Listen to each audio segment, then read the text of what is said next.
There is a book in your Bible where God is completely absent. His name doesn't appear once. No angel shows up, no miracle splits the sky, and no prophet hears a voice. The story takes place in the Persian Empire, the largest contiguous land empire the world had seen.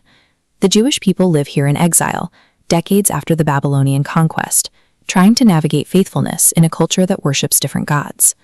The plot kicks into motion when King Xerxes, fueled by wine and a bruised ego, permanently banishes his queen. This impulsive reaction creates a massive vacancy in the most powerful court on earth.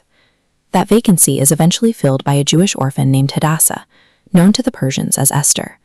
She is raised by her cousin Mordecai, a man the text specifically identifies as a descendant of Kish, the same family that produced Israel's first king, Saul. The pieces are now in place for a story defined by things operating beneath the surface: a woman concealing her identity, an enemy hiding his true agenda, and a God who remains completely out of sight. The threat emerges through Haman the Agagite. As a descendant of the Amalekite king whom Saul was ordered to destroy 5 centuries earlier, Haman represents an ancient blood feud. When Mordecai refuses to bow to him, Haman weaponizes his political influence to wipe out every Jew in the empire. Haman settles on a date for the genocide by consulting fate. He casts a lot, a token known as a pur, watching it bounce across the calendar. It lands on the 13th day of the 12th month, creating a window of nearly a full year. The king seals the irrevocable decree with his own signet ring, making the extermination a matter of Persian law. Across every province, the Jewish people respond with fasting, weeping, and sackcloth.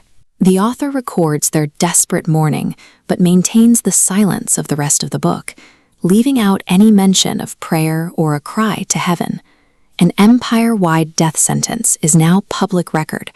The oppressor holds the king's authority, the deadline is set, and the God of Israel offers no comfort, no reassurance, and no voice. Mordecai sends word to Esther inside the palace, delivering a stark ultimatum. He tells her that if she stays quiet, relief and deliverance will arise from another place, but she has been uniquely positioned in the kingdom for this exact crisis. Esther accepts the risk, famously stating, "If I perish, I perish." She breaks Persian law and steps unsummoned into the inner court, gambling her life on the chance that the king will extend his scepter. The king spares her, but instead of pleading for her people immediately, Esther plays a long game. She invites the king and Haman to a banquet, then delays her request for another day, building tension while Haman's confidence grows.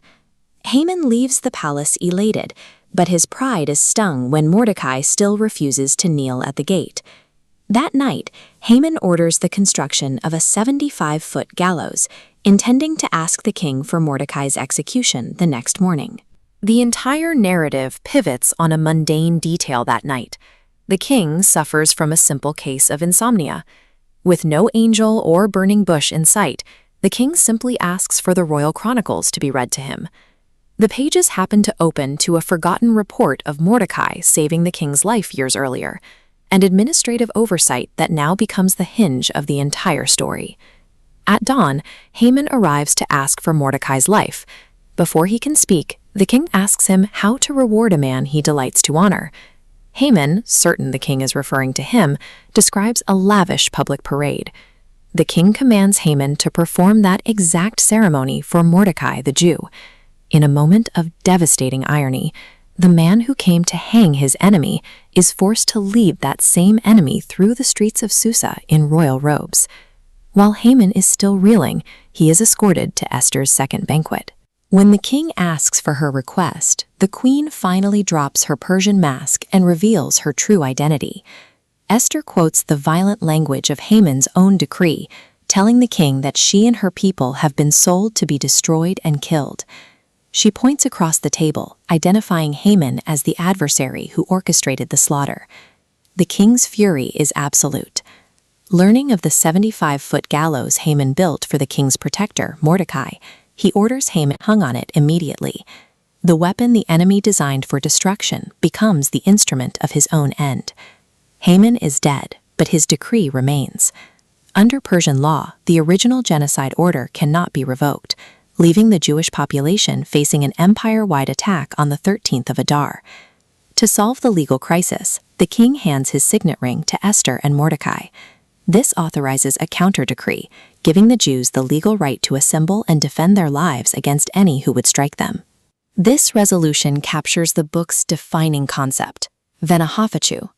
It describes a total inversion of reality, where the day the enemy chose for annihilation becomes the day of their defeat. When the day of battle arrives, the Jews strike down their attackers, but explicitly refuse to take any plunder. By ignoring the wealth, they resolve the ancient failure of King Saul, who lost his kingdom centuries earlier because he kept the plunder. The resulting holiday is called Purim, taking its name from the Pur, the device Haman used to choose their date of destruction. This name turns the enemy's tool of randomness into a permanent reminder of hidden purpose. The story proves what looks like a chain of coincidences is actually a masterfully orchestrated deliverance. The sleepless night and the turning of a page reveal a design that the characters could not see while they were inside the crisis. Esther suggests that divine silence often masks the most intense activity. This hiddenness serves as a masterstroke of timing, turning a season of chaos into an inevitable deliverance for those who choose to act.